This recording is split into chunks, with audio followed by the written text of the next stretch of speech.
Sam, take it away. No, I do not want a strawberry. Well, we Stop tried trying to them get me backstage. to eat a strawberry on stage. So my first question for you. These chairs are crazy. They're like mastermind chairs. You can go back in them, and they hold the position. Okay. Anyway, since I've been hearing it all day, I have to ask you as well. Are you going to run for president, Issa Rae? I have zero desire. Okay. No, okay. no thanks. The world doesn't need much of me. It doesn't need much. How much time do we have, guys? Honestly, we'll see. Okay. I want to start by having you kind of describe this new phase of your career, and perhaps the best way to do that is to talk about your company, Hooray, and what it all does. It's an umbrella organization doing a lot of different things for you, right? Yeah, so Hooray is our media company, and it consists of Hooray, which is the film and TV division, and then there's another vertical, radio. I love my name puns, excuse them. But radio is our music, audio everywhere company, so that consists of a record label, a music supervision company, podcasting and the like.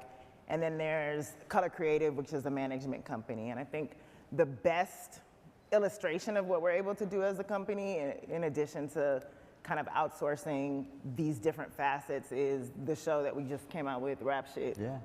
And with Rap Shit, we were able to, develop the show internally via Hooray Film and TV.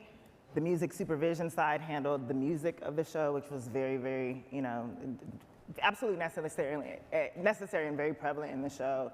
And then Color Creative clients show ran it, they directed it, they wrote it, created some music for it, and so there's the ecosystem exists there. And in addition to doing that for that show, we may do it for other shows, like the music supervision company. We do so many of the shows on television right now, but that is the best model for what we aim to do. Hearing you describe that, it's giving me Parkwood vibes with Beyonce. Like, she has this production house where everything happens her way, in-house. When did you know you wanted to do it like that? I didn't. I'll take a Beyonce comparison any day of my life. But for me, it just became about the particularity, and then you get a group of people that you work with, and you understand and you appreciate their taste, and after a while, it's just about kind of making that work and finding the longevity in that from project to project. So I tend to have interest in a lot of different things, and I can't do everything, but I trust and am fans of so many people to collaborate with, and that's how I kind of make my moves. So it's kind of an Uber production company in some way, and a lot of it is about lack of control that a lot of artists have. And that's something you've talked about in a number of interviews, the wanting to do it a certain way and then not being able to, getting notes that you didn't like, depending on a variety of things. Let me take you back a little bit for people who don't know. You really started off in digital media. I did. That's where you got noticed. First Awkward with Dorm. Before that, there was Dorm Stories. Dorm Diaries. Excuse me. And talk a little bit about this and why you moved into that, because that's where you got known from. I remember in 2011 when you... Yeah, I mean, in college, I was trying to break into the industry. I had a writing partner, and we submitted scripts to Sundance. We became semifinalists. We met with these executives in LA to try to sell a film, and during that time, it was very clear that there wasn't an audience for the work that we were trying to put on screen. At least that's what they were telling us. No, there was an audience, they were telling us. How did you feel when they told you that? I was like, yes, the fuck there is. Like, I know the audience, I know people, and this is kind of what I wanted to see, and it just felt like a slap in the face to hear that when I know that that's not true, that we were starving at the time. And so I stopped out of school to go to New York Film Academy and just hone my skills. And then at the same time, social media was booming. Facebook had just released posted items, and I spent a lot of time on Facebook at the time. And you had this capacity to share videos. And I was directing plays and stuff in college, but the digital media part, like I would just play around online, and I was one of those people that added everybody on Facebook. I was like, ooh, let me add everybody with my last name. Ooh, let me add everybody who's Senegalese. I'm half Senegalese. And so I was building an online community, and so when I would post certain things, I noticed that there would be an audience and there would be engagement, and that idea to create a web series specifically for Facebook posted items, which is Share now, and YouTube, struck me as an opportunity to amass an audience in a small way. And then when I saw that it spread outside of my school, that was, I call it my epiphanous moment, where I was like, oh, okay, I can show people that there's an audience for the work that I want to create. And now it just comes down to the resources to make it. And talk about the YouTube experience, because that's really, and then Hollywood noticed that. Yeah, the YouTube experience, so my first web series was in 2007. The third web series that I would do was Awkward Black Girl in 2011, and that was, thank you. Thank you, my awkward black boy. You know. Solidarity. But that was the first time, like with my first two web series, there was an intention to try to get on TV, to try to get noticed. Right, so that's where you're using it as a vehicle, like. I was like, okay, let's show that that people are interested in this show. And then even that, and trying to sell those television shows, I still got the same thing. With Dorm Diaries, it was, college shows don't really work. With Fly Guys Present the F Word, it was a music-heavy show, and there were rappers who did comedy, and they were like, they gotta pick a lane. And I was like, but Flight of Conchords exists, y'all are not telling them to them. And then Awkward Black Girl, I was like, well, if they didn't, these other two shows were commercial. You had A Different World and Flight of Conchords, urban versions, and they don't want that. They're definitely not gonna want a show called Awkward Black Girl. And so I was like, I'm making this specifically for the internet, for YouTube, and I'm gonna be consistent. Oh, I wasn't consistent, but I'm gonna focus my efforts on just making a show that is strictly for the internet and that is short and exists within this format. And that's when I got calls from. And which you had control of. That I was in control of, but yeah, I mean, obviously, it was really intimidating. When you're getting what you want, and people are watching and people are waiting for the next thing in a different way, it just felt bigger. And that was intimidating for me, where it was like, oh God, it's up to me, and people are actually anticipating this, bless you, in a different way. And it wasn't until the second season when Pharrell picked us up and we had substantial funding to do it that I was like, okay, we're really onto something here, and I'm really monetizing this now. Yeah. You told Variety that HBO, who you have a deal with, is, quote, Black Lady Central. You're I said that about what? About HBO. I said it's Black Lady Central? That's a quote, direct quote from me? From Variety. But I want to ask about that because, well, let's talk about it. You're there, Robin Thede is there, Michaela Cole is there, Nisha Green was there with Lovecraft Country. Okay, I see where you're going with this. There is a critical mass I like of that you talk Black out loud women what you're thinking. who are given the space to make what they want. What do you think it is about HBO that makes it a space where you and those other women can be and feel like you're hopefully thriving? Because not every space is like that in the industry right now. Yeah, I mean, I have to credit the team. For me, HBO has always had a reputation of being creator friendly, and specifically, there's just a space to create without the pressure of ratings. They've always been like, we're excited to make something good, and we want to be friendly to your voice, whatever that is. The story that you want to tell is the most important, and they have really, really smart executives over there. And I think during that time in particular, you just felt safe to create. Obviously, there's still pressure, and they still have a reputation for developing things for a long amount of time before they're ready. But when they're ready, for the most part, they hit. And I think we were also entering a time when there was just more demand for programs. And so in that way, that gave more space for creators. And it became Black Lady Central, I felt at the time. I don't know. It was in the article. What do you think now with the Well, because there's, does your opinion of HBO change at all with the last few months of headlines about that company? With the merger, with some HBO Max shows being pulled almost under cover of night, how do you feel about that as someone who works with them? Yeah, I mean, for sure it changes. For me, it comes down, just as a creator, when I think about like the different phases of people making television and creators making television, I think about, the 90s is what I mostly know, and then it was so steered by ratings. But at least creators wrote to Sweeps Week, and you had a measurement of how well your show was doing, and whether or not you were up in the air. That's right. Whether if you were gonna get canceled, you knew because your ratings were low, or something, there was another factor.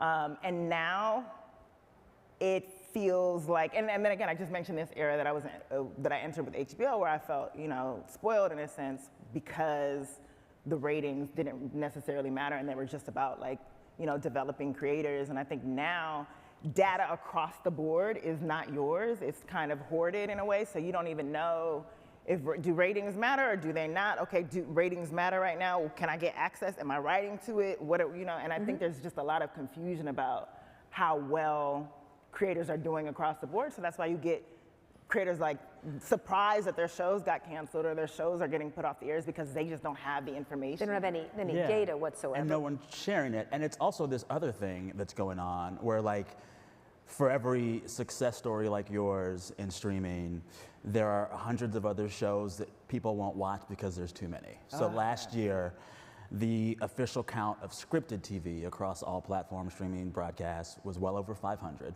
Not counting reality shows, not counting docuseries. It just feels like there's too much and that the industry itself has to reset. And when you talk about HBO taking shows off, when you talk about some shows like Rap Shit even going back to weekly time slots, I wonder if we're in this moment now where the future of streaming and TV is gonna in some ways have to be a little smaller and kind of reversal to form of yesteryear almost. It just seems like what's happening now is not sustainable. Yeah, possibly, and then I asked, at the expense of what?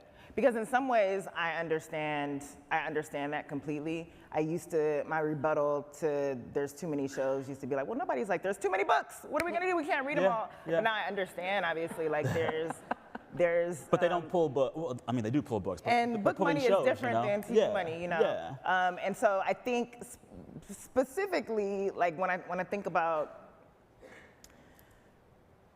I'm trying to think of the best way to say this. Say it the worst way. Say it the worst way. When I think about like I do miss the cultural moments, The water cooler moments. The water cooler moments, and I think that's what the many shows out there takes away from. Like we don't have those moments where we're like, oh, we're watching the thing at the same time. Like I get pissed when my group chat isn't on the same show as I am, and then they want to bring it up like 3 weeks later. I'm like, I don't feel like talking about it now. I'm on to the next one. And that's what I feel like we're robbed of. And to me, that was that's why I wanted to ask HBO Max to release our show at a specific time slot on Thursdays at 9 p.m. just to see if we can at least create those moments, because I miss those. And I do think that the consolidation of the streaming platforms is inevitable. And ultimately, that could lead to these pop culture water cooler moments. Or just cable version 2.0. Cable version when you want it, or whatever it is. But it feels like we'll be canceled. Who are we accommodating? What culture and what pop cultural moments are we accommodating for who specifically? So can you talk about that? Who do you make things for at this point? You've talked a lot about it in lots of interviews. I was reading a lot of them. Who do you? One of the ideas of having this many outlets is that you could reach all kinds of audiences. I remember having doing a thing in the early 2000s with early Chad Hurley, who founded YouTube, early Reed Hastings, and early Jason Kylar, who started Hulu. And we kept saying you can watch anything you want and make smaller and smaller audiences to find your audience. And of course, Hollywood was more into the spray and pray method, essentially. We'll see what we get. Who do you make for right now when you're thinking about having control of it? Because you don't want to be the captive of these technology wars, correct? Like, how do you think about what you're creating and who you're making things for at this moment? I always start at the base of friends and family, Black people, and then go from there. I start with the story that I want to tell, but that's what I'm thinking of in my mind is just like, are my friends gonna fuck with this? Are Black people gonna fuck with this? And then, and then, I've had the luxury of creating from there, coming from the internet, like I could make whatever I want and create a community with whoever I want, and I don't necessarily want that to change, and I've always had the support. Now, like that, my intentions won't change. It just depends on, will there be buyers for that, or what kind of justifications will they have to not pick up this particular show or to not buy this particular show because of the climate. And so I'm also a businesswoman at the end of the day, and that's like, just because I create a certain thing doesn't mean that I don't produce everything. I produce what I want to see on television, I produce what interests me, and I produce what I produce for creators who I feel like are talented and are out of this. Which you're trying to create with this company. Absolutely. One of the things that always struck me is how little entrepreneurship most talent had. And now that's changing rather significantly. Say that one more time. Most talent is not entrepreneurial. Oh. They're sort of overpaid salary people, right? That they, including. I have variety quotes for you on that. Yes, they will. I've said it many times. And I mean, even I was talking to a guy who created, what's his name? Chuck Lorre. He created all kinds of shows. And he was asking why the Instagram guy got so much money. I said, because he owned it. Because he owned and controlled it. And then he sold it. And he actually didn't get enough money because it's going to be worth 10 times more, which it was. And I said, you're an overpaid employee, and they send the plane for you or the big flowers, but you're not, you sell it off to them. Talk a little bit about that ownership of IP and control, because what you're doing is about controlling your fate. I think ultimately that is the goal. I think, I have great partners right now, and the control can come down to, making the content ourselves and licensing it. It can come down to having distribution channels, but right now, like, I just want to make good stuff. But yes, I have my eye on the prize at the end of the day, but that's a conversation that I constantly have with myself, my colleagues, about what our future looks like, because it's a lot of work. Mm-hmm. And I am a creator first, like I'm a creative first rather, and that's the part that I enjoy the most.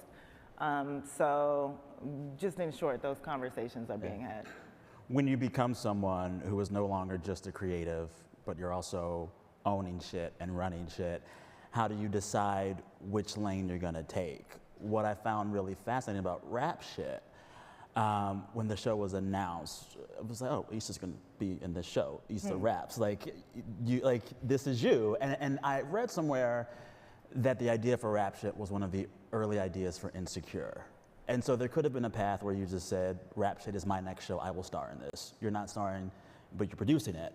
How do you know when to say, I'm behind the scenes for this thing I'm doing, or I'm in front of the camera? What's the calculus with that? For me, I always start behind the scenes, like just because I want the best possible version of the work. And so I like that exists by me sitting outside of it and just like imagining what that could be. Mm-hmm. Insecure was like, that fell in my lap with HBO as an incoming call, and they loved Awkward Black Girl, and they were like, we want to do a show with you. So I was like, oh, bet, let's do that. But with the next show, I knew that I had already gone through, writing 9 months of my life, 10 months of my life was dedicated to Insecure, and as someone who loves to make new things, it was just like, and I love doing it, but I was just like, I'm itching to do something else, and this is inhibiting me from doing so. So Rap Shit just allowed me to just create something and have someone else who I was a fan of showrun it and cast it in a section and it be its own thing. And I understood that there would be the pressure of like, this is her next project and what does it mean? And for me, it was just very clear that I wanted to be a fun show. But to answer your question, like it's pretty easy. I'm very honest with myself to just be like, this is for me and this is for not. I have to be in this. Yes, I think you just know. Okay, all right. When I talked about your quote to Variety saying that HBO was Black Lady Central. I must have been baited. Somebody was like, is it Black Lady Central? I was like, I guess. Variety, come find us afterwards. We'll talk about it. But thinking of you and the others that I named who are there, thinking of Donald Glover with Atlanta, thinking of so many shows that are valued and prestige and taken seriously and Black, it feels like we're in this golden age moment of Black TV. And I kind of have a theory that shit comes in waves. Like, I remember the 90s. Martin. Yes. You couldn't turn on your TV and not see Black people. Martin and Living Color, Family Matters, Moesha, Girlfriends, Living Single. Yeah. The CW, they were so Black before they were white. UPN, all of them, and then it stopped. Yeah. And I feel like in the industry, there are these waves where these executives will say, we love Black people now, and then they don't. That's and then enough. they do, and then they don't. Exactly. And I wonder why you think in 2022, it still feels like that is the situation, the waves. I would have expected. And also, where in the wave are we? I think the waves, I think the waves are attributed to the new iteration of these platforms in a way. Okay. Right? Like, I think with the broadcast companies adding Fox. Fox used to be hella black. And Yeah, when all it of was them start coming out, black it was and like, then they go white. And they go white. Like That's with what these they do. streaming platforms, they're like, oh, we need to get audience numbers. Like, let's bet on black. Until we don't, okay, we're good now. Thank you for your services. And I think we're in the thank you for your services iteration right really? now. We'll see. You do? We'll see. I think within the next 5 years, it'll be very telling. I think now what's different is there is more of autonomy with black creators. Like so many black creators are owning their own production companies and hiring their own people and their execs and just have a bit more say. But it always comes down to the distribution. Yeah, well, I was going to ask the control. Where do you worry about the control? Do you think the tech companies coming in will be any better, or are they just the same version of the same thing, like an Apple Plus or Amazon or Google? Again, hasn't been in it very much, but Netflix certainly has. Yeah, I mean, that's your lane. I see, when I think about... It's got to be your lane. Yes, it does. But like when I think about Amazon making this service, like TV started because they wanted to sell like soap, right? It was like advertising. Yeah. And that's what like Amazon, Apple Plus, like they just want to sell phones at the end of the day and they just want to be in these conversations so that they could sell more. And understanding that could help you be a better creator and business person. But yeah, I'm honestly not versed enough in that world to know. But so when you go out to sell things, how do you think about it right now? I think about what's not there. I think about the voids. I think about like what's missing and the best way to market and sell it and the best people to collaborate with. And I do pick up on like, okay, this particular story might have more cultural resonance here. Or we can make it have an impact in this area, but it's just you're selling all day. In every profile I've read of you, especially in this new phase of your career, people around you, people who you've put on, they'll always say something like, Issa will give us a chance when the industry will not. Issa will give us a shot when the folks who look at resumes don't see what they want in ours. You've gotten this reputation for finding talent that is non-traditional by industry standards. What do you look for when you're looking like that, when you're looking for that? It also means they're stupid. Well, they are, but she's smart, so I want to know everywhere, why. yeah. Like, is there a thing where you're like, oh, that's it? There's definitely a thing where it's like, that's it, but you still got to get people on board with it. For me, I start with passion. I see work ethic, I understand that and I see that clearly. So many people who may be brilliant just honestly don't work hard enough. And it's true, or they're not necessarily collaborative. And I think you just have to be. You have to have that balance between, working hella hard and being collaborative in this industry. There are like shitty opportunities where you'll get stepped over and your vision might get stomped on, and I think that's also an essential skill of understanding like I have a specific voice and I know what I'm talking about here, but I can use the collaboration in this space. And so I'm always looking for that, and it doesn't always work, but it works 90% of the time. It kind of works for you most of the, And then people I will find, if you work and you co-sign somebody, then, you'll get the call from, hey, you worked with this person. I've never heard of them. Where did you get them? Are they good? And then they're willing to take a chance on them. And I'm very cognizant of that. I'm very cognizant of about the fact that, like, if you give someone their first TV show, they pop up on the radar for everybody else and they can have that other opportunity to shine elsewhere. Yeah, well, and to be able to do that, you have to be more than just the talent.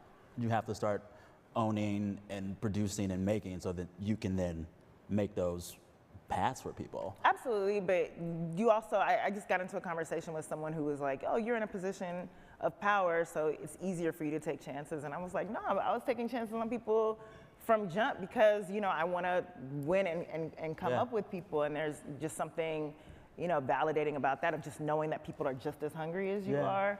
And I found that, I found that, there has been a laziness in the industry. Like even post George Floyd, I got so many emails from people just like, hey, well-intentioned, but just like, hey, I just want to do better. Can you tell me some of the people that you've worked with, anybody that you recommend? And I'm like, bitch, go find them, like I did. I found them. It's do the work. It's watch their shorts. I had an internet executive say, I'd like to get more diverse people, can you help me? And I'm like, no. First thing they should do is fire themselves. Yes, exactly. I was like, person of color no. that I'm question, sure there's you a shouldn't have binder the of job. women and people of color. Let me ask you a question, though. When you think about this idea of, again, you're talking about control of your ownership, your IP, and everything else. Where do you feel vulnerable in that from a business point of view? When you say you're always selling, you have to figure out a way. How does that change? How do you get your stuff out? You may just return to the YouTube thing. Do you see other ways, or is it still, you're still locked in this traditional way of distributing entertainment? Meanwhile, young people over at TikTok, they're over here, they're over there. How do you look at, where do you see the points of vulnerability and strength now? Because you saw them early on in the internet. Again, yeah. I remember seeing your thing. You were one of the very few who was doing really excellent stuff. And I still do. I still seek those loopholes. The thing is, it's now about like my time, and I'm, you know, I'm in this collaborative relationship with Warner Media Discovery, HBO Max, all those things. And in that way, like I want to service that relationship. I do love that relationship, but my vulnerabilities come in the fact that, you know, I don't own any of what I'm making right now. Right. I'm being paid a fee for output for a specific amount of time. And there is something really powerful about being able to own what you make, or partially or whatever, especially now that, you know, we're all vulnerable to the fact that they may not have longevity on these platforms. Yeah, that's, I believe that. Let me ask you one more question, then Sam can ask him to get to questions. You're pretty vocal online. You were. I was. You was. I could read you one that I liked a lot, which I won't. Your raggedy white supremacist president and his cowardly enablers would rather kill everybody than stop killing black people. Not a lot of people go out on the edge. Celebrities don't do that. Maybe some do. Go out on the edge? That was the edge? That's not the edge. That's the truth. No, the President Biden just gave that speech. This was a couple of years, I think a year ago you wrote this. Talk about the idea of activism, using the platform for activism. Do you think that's part of your job, or is it through the content and what you create, activism? Yeah, I definitely don't think it's part of my job. I also don't even want to be like, oh, I'm my art is my activism, because I know that there are people that are out here that are really, really doing it. For me, it is just about like what I have to say about it and how people respond to it. If it does engage the conversation, if it empowers other people, then great. But I'm not, you know, blind to the fact that I'm not out in the streets doing things. I don't feel like it's necessary for me to do. It's something that I want to do, that I want to be vocal about when I feel like I can contribute something of value to the conversation. That was an emotional reaction. It wasn't necessarily something of value, but it was just how I felt. I was like, he fucking sucks. Yeah. Yeah. I have one more question, then me. No, go. You've pointed to Oprah, Diddy, Ellen as people who are your, and now apparently Beyonce. Apparently. Apparently, I don't know. Of course. She took it. She'll take it. Yes. Who are your mentors? Where do you get support from? And how do you, what business people do you look at and say that? You had one on stage. That was fire. That was really hard to follow. I look at a lot of the people around me. I just recognize, you know, my showrunner, Prentice Penny, off of Insecure. He's phenomenal. And, you know, he was a first-time showrunner, but he had a lot of time in writers' rooms. And when you hear about horror stories of creators who create their shows and then they're given to someone else, a higher up, someone who has more experience, and that show is kind of taken away from them or taken outside of their vision. Like with him, he was always just very clear about executing, you know, what I wanted to say and helping me. And he was just he was a great leader, but also deferential. And so that to me has been what I seek and what I try to what I try to give up on in my relationships with people that are looking for mentorship, but they tend to be my peers at the end of the day. People are busy. It's hard to ask for help. Is it? Yeah. No. It is. Any last question? Yeah, last question for you. You know, so much of your career, especially right now, seems to be taking chances and trying things that seem not conventional and just making it work. And I feel like we're in this moment with television and streaming and movies where the general impulse of executives at the very top of these biggest companies is to be extremely conservative, not take risks, aim for the blockbusters, you know, get existing IP and just spin that out as long as you can, don't take chances. What do you think it takes to get those dudes, mostly dudes, at the very top of these big companies to take more chances? And please don't enter them Marvel multiverse, maybe. Oh, you know what? Now you're trying to block my bag. Get that Wakanda. Get that Wakanda. I can see you in Wakanda. You don't know me like that, Karen. No, but I don't know. I don't have any offers yet. Disney. Well, I mean, he was, yeah, anyway. Okay. Yeah, true. But if you're talking to executives or giving them advice or a point around how to just take more chances, what would you say to them?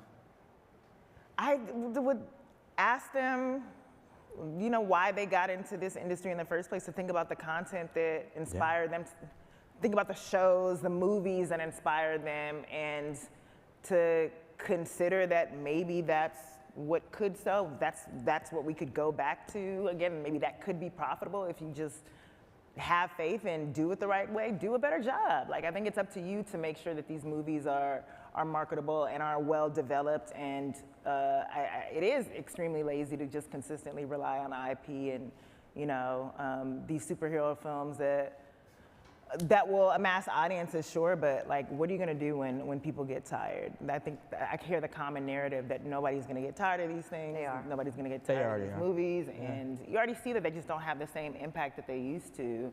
For me, it's just think about why you got started in the first place. Think about what excited you, and go for it. Go All for right. it. Questions from the audience? Questions. Right here. Hey. Go ahead. Issa, what's up? My name is David Bianchi. I'm one of the rising stars here at Code this year. Congrats. I am incredibly humbled by your journey. You've always been on the cutting edge of technology. I'm an actor and a filmmaker as well. We have a lot of mutual friends. And I've been blessed with the opportunity to get greenlit for the first ever live action episodic series to be minted on the Ethereum blockchain. And so, with that being said, my question to you is, you probably already have intentions, but what are your Web3 intentions to be able to empower young BIPOC voices on the values of blockchain? And if there are intentions, and if there aren't, holla at your boy. Okay. So first of all, congrats to you. My Web3 intentions are none at the moment, specifically because I appreciate tangible things, and there has been, in my mind, and this is not a knock against it at all, but with these specific platforms, it does seem like there's an effort to make us appreciate the intangible, and there's just so much that I just don't know enough about and don't frankly care enough about to pursue. But yeah, I have no intentions there, but you are gonna kill it. Yeah. It's called, you can use the term you're not gonna be able to miss me. We're gonna go to the next one. You can use the term vaporware, is what it is. Vaporware? Vaporware. What is that? Just put it out there. What is that? It means it doesn't exist. Okay. Yeah. It's Mark Zuckerberg's presentation on the metaverse. Also shitty, but go ahead. Hola, Issa. It's Stephen Pereira from Tripa Studios. Hey, good to see you. Another talent, Eugenio Derbez's company. You know, we saw you in Cannes Lions this year. You know, you certainly were talking with brands. You know, you're out there marketing. And, you know, my question to you as a creator, you know, the challenge when you don't own your IP, you actually are at the mercy of these platforms that aren't investing in the marketing of what you have crafted and the story that you've told. You know, we have season 2 of Acapulco coming, you know, in October. You know, it's such a challenge for us to make sure it's being marketed the right way. How are you dealing with the lack of control on the marketing side, and what can you do to really make sure that your audience comes out to see your stuff? Yeah, I mean, with this particular, the latest show that we did with HBO Max, Rap Shit, we were very hands-on in terms of the marketing. It's also something that we're looking to build internally, actively as we speak. And that's definitely something that I consider. They're just ways that we know how to reach certain audiences that maybe they haven't considered, because there's a specific, you know, there's a specific protocol or a specific type of template to market their shows that may not work on us. So I think it's always a conversation, and I have so much respect for the marketing companies there. But you tell them to also share the data with you, because that's also a challenge, because you don't get visibility. We don't get that data directly. So we are building those channels to be able to do just that. Awesome. Good Young to woman? see you. Hello. Hey, sir. Hey. Alex. Hi. Oh. No, you're not a young woman, but go ahead. You, right here. Yeah. Hello, Issa. My name is Ray. I work with Intel, but I'm also a fellow creator. I just wanted to say, first and foremost, I really admire the evolution of what you've made to be an awkward Black girl as you've been able to live out your multifacets of your passions. Thank you. That was so well put. Yeah, it's for real. I really appreciate that. I wanted to know, as far as, Hooray Media, you've been able to break into a couple of different aspects of media and tech. Do you have any other aspects of media and tech that you're interested in exploring? Yes, gaming. I really am interested in What's the video game? worlds. That you tell me. I mean, that's just something that we're... I'm in the gaming field, actually. Let's talk. I am very much interested in that world. And just outside of the tech world, I'm into sports and just what we can do with that. So those are things that we're also actively discussing. But for me, gaming is up next. Awkward Black girl, but Tomb Raider. Okay. Are we doing it? Let's do it. No. Let's fucking Very clumsy Tomb You Raider. play that game. No, I wouldn't. One more? You wouldn't play that game? Sorry, We'll start right over. here, last question. Sorry, we only have time for one more. Go ahead. Hi, Issa. Alex Krugloff. I'm a big fan of some of the creative choices that you've made on the production side of your shows, and I feel like you don't get enough credit. In Insecure, it was when you were talking to the mirror and the mirror was talking back to you. In Rap Shit, when you're transitioning from kind of web type posting, Instagram stories, straight into the other video stuff. Like, it feels to me like a lot of sitcoms use kind of similar tropes when it comes to productions, whereas you've really been pushing the envelope.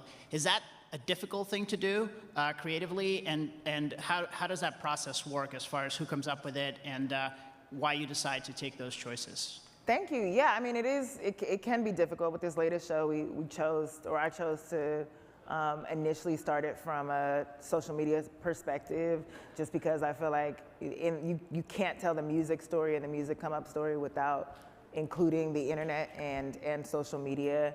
And it's just a different type of platform. And for me, it was about like kind of challenging myself in telling this story. And I had just come off of telling something a story a bit more traditionally. And definitely got pushback from it and learned a lot of lessons from trying to tell the story in that way. But I would rather take that risk and try to invent a new storytelling format for half-hour comedies than not try at all. So it's always a conversation and willing to learn from those aspects, and I'll continue to do that. I want to push the boundaries on the way that I can tell stories. All right, on that note, Yes. Issa, thank you so much. Thank you guys for Thank you, having me. Issa. Thank you, so much. Sarah. Appreciate you. Let's take one selfie. One selfie, please. Getting